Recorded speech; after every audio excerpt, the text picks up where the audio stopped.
But things are looking really good for some of our favorite TV hosts. Oh, yeah. The world is always brighter with authoritarianism. Ugh. It's bringing some people to tears. Oh. Check the story out. For those that are listening, we're going to start off this segment with me asking you a simple question. And don't look if you haven't yet. Don't look. Who do you think cried when Joe Biden won? Which anchor on TV cried? Probably all the right-wingers. All right. I know this one, but who is it, Luke?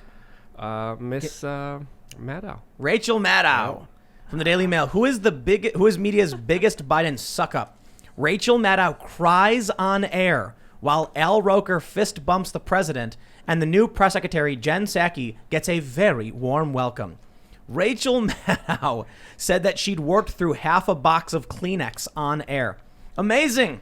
Oh, yes, weeping on air and making fun of Trump staffers. Rachel Maddow, a well-known Trump critic, confessed on her show that she worked through half a box of Kleenex while watching the day's events. I'm a faucet that can't turn off. I remember the last time she almost cried on TV was when the Mueller report came back that Donald Trump wasn't colluding with Russia, and you could see her struggling not to cry. And there's that really funny video where the lady's like filming with her phone and she's laughing and she goes, "She crying." Oh, I love that. It went so viral. It was amazing.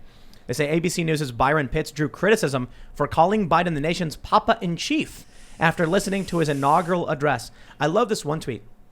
This New York Times bestselling author said, "We can now rest. I can no more 3 a.m. waking up with anxiety. It's like when you were a little kid falling asleep in the backseat knowing that dad was driving and everything would be okay."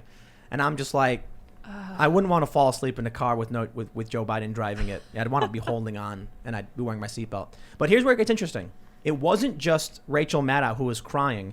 It's also Andrew Sullivan. Isn't Andrew Sullivan a conservative? I'm not even sure Never Trumper? where anybody is now. Yeah, I don't even think it matters. He tweeted, "Just walking the dog and finding myself in tears. Relief, patriotism, the ceremony restored something inside." Oh my God. That's kind of scary. You know so what I mean? sad. Like the cult-like view of the American industrial machine. You know, the people who look at Joe Biden and the establishment and they just want to drop to their knees and worship the establishment, and they cry when the establishment power is returned. Who is it that was walking their dog? Andrew Sullivan. It's like all of the murder and all the death and all of the authoritarianism. They don't care. Just Well, they've got at least a 4-year vacation ahead of them because they don't have to do any critical reporting. They just have to repeat what's said fed to them by the White House press office and the DNC. They don't have to do anything anymore. It was so hard with Trump, like having to do work. Yes. Do their jobs. Yes. And now, literally, a lot of their coverage is aesthetics and the clothing. Did you see those sneakers? Yes. Yeah, man. Look at those Chucks that Kamala Harris is wearing. I mean, that's literally, I think it was ABC News that sat her down. I mean, we're talking about one of the most important people in our political discourse right now, and you're asking her about sneakers? I mean, are you kidding me? There was another anchor on MSNBC that I tweeted about that compared Biden's administration to the Avengers. Literally, she said, they are superheroes that will, quote, save us all. I tweeted, well, he's more like Thanos with the snap of a finger who's going to take away half of your income. And it's just absolutely ridiculous to have this kind of glorification of politicians, of power, which, again, just shows you the utter lack of responsibility and duty that these supposed journalists have for their profession. It's not a profession. It's literally just brown nosers. Here's the issue, right? When a bunch of middle American, people who lost their jobs start cheering for Trump and making these silly drawings of Trump riding a tank or riding a velociraptor, I don't care all that much because they're regular people. They're regular people who believe in Donald Trump. When the mainstream corporate media uses the might of their billions of dollars to prop up one political party and destroy the other, that's disconcerting. If I see a group of people I've never really cared all that much about the Q stuff because I'm like, I don't care who these people are. They can have their little forums. They can believe whatever they want. I think it's bad for them. I think it led to bad things, and it's sad. But what about the other conspiracy on the left, the crazy Russia stuff, the Putin calling Donald Trump during the Capitol riot, and they prop it up? It's difficult to actually get in to find these communities that are full of weird conspiracies. It's difficult. It's easy to turn on MSNBC and then hear fake news and propaganda and insanity and then start believing it. And they want that. Yep. Q is just a much less effective version of CNN and the New York Times. Much less dangerous. So they create these conspiracy theories. They incite riots with BLM mythology that says that cops are just going around gunning down innocent black men because they're black. I mean, they invented this mythology. The country burned the entire summer because of their conspiracy theories. Q just causes some awkward moments at Thanksgiving. Right. Well, a lot of people who stormed the Capitol were Q people, like the Viking guy, right? So some bad stuff comes of it, right? He also believed he was an alien, sure. though. But he was, no. He well, yes, but in the body of a human and he practices life magic. Okay. Oh. Yes. And he explained that his presence there was to ward off the dark magic people who would see him and then go, whoa, we got like a big player. We better back off. Well, in that because his case. life magic was powerful. Yeah, that's the insurrection we were facing. Could you imagine a government by that guy? It's like, it like the national religion would be the incoherent ramblings on the Dr. Bronner's soap bottles. He would probably get more likes on YouTube than Biden. I bet he's. Oh, definitely. I have a feeling he still thinks that he preserved a bunch of people's lives. He's like, if I wasn't there, so many more people would have died. Oh, yeah. And maybe he Viking did. guy. He looked kind of funny. Like he brought a levity to it. He did. So Sure. look, the Q stuff, it bums me out. These people just want to believe it, you know. They want to believe that, I'm telling you right now, they still believe Trump has got a secret plan.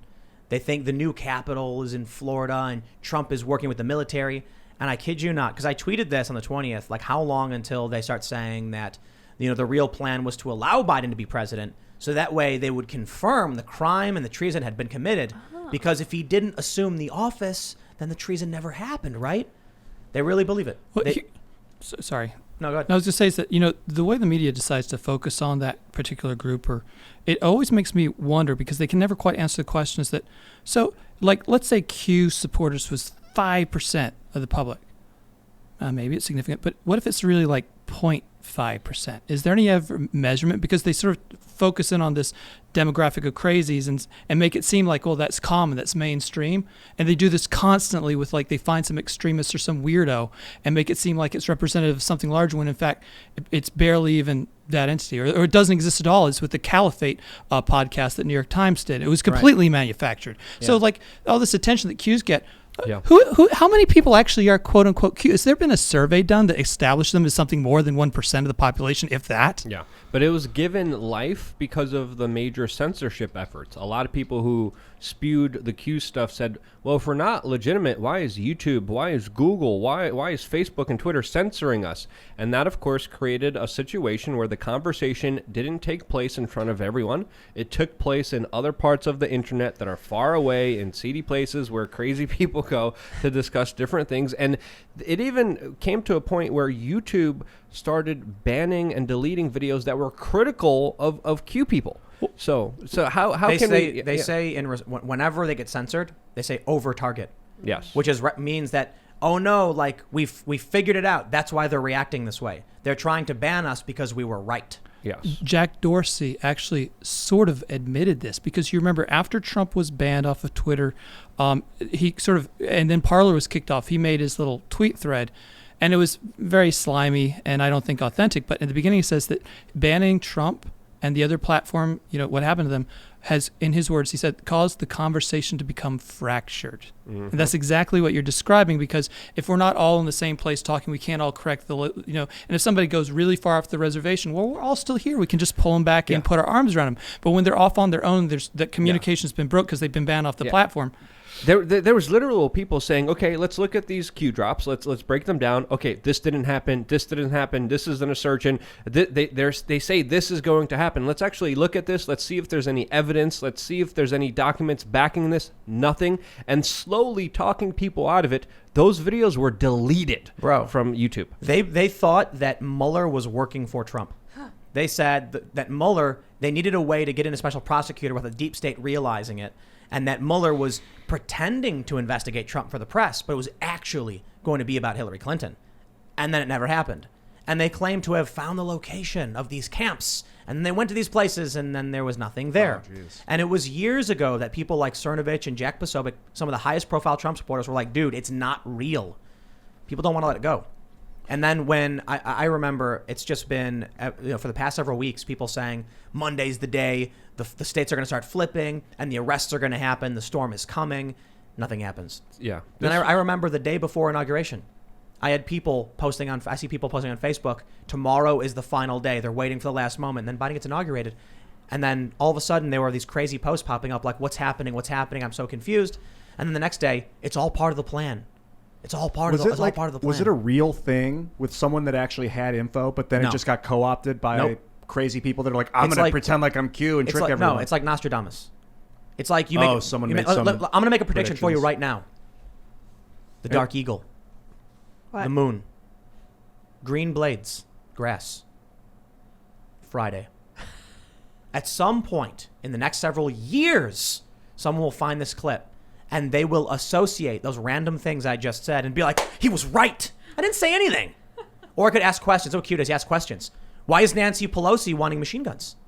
Why is the National Guard refusing to answer why they're there? Yeah, they asked a lot of questions. That's what Q does. Yep. Ask questions. Why is the military moving a plane in the dead of night to Joint Base Andrews?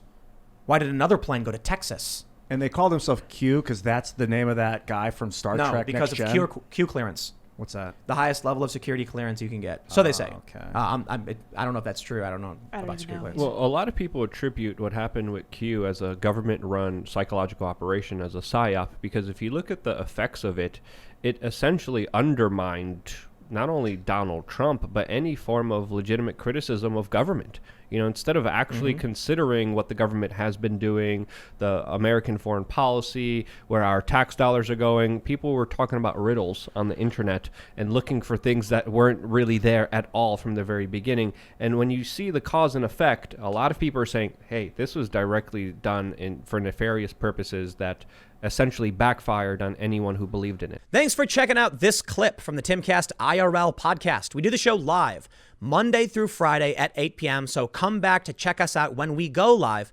Don't forget to subscribe, hit the like button, hit the notification bell, and we are also available on all podcast platforms for free if you want to listen to us there. Thanks for hanging out, and we will see you all next time.